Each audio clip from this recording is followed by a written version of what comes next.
If we don't choose our desires, how can we be free? Because the fact is that no one chooses his own desires, we just have them. We naturally desire food and friendship, but we also develop corrupted desires for pride and domination. If you think about it, it is impossible to choose something that you have zero desire to do.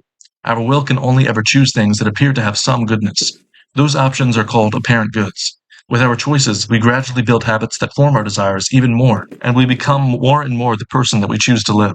So don't practice what you don't want to become. Otherwise, you may entrench yourself in evil desires, and it would take a special act of God to get you back out again. However, even though we can only do apparent goods, we can still choose to do utterly evil things that at first glance appear to have no apparent good whatsoever. For example, even serial unalivers are seeking the apparent good of the thrill of crime and bloodlust. Or even less obvious, if someone really wanted to, they could cut off their own arm for no apparent reason. But how could that be if we can only choose apparent goods? The answer is that we really are free, and we can choose to view our pride as an apparent good. Pride, which is the idea that we are better than others, is not actually good. In fact, it is actually considered the most evil sin in Christian tradition. However, the option to commit the sin of pride is what gives us the option to choose to love.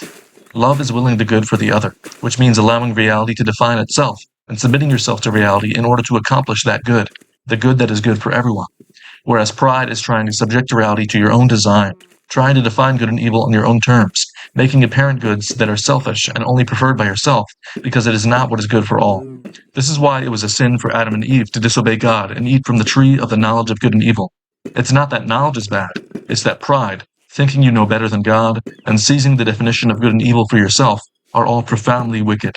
In fact, it is precisely the sin of pride that led to the fall of Satan. Tradition holds that Satan told God, non serviam, which means, I will not serve.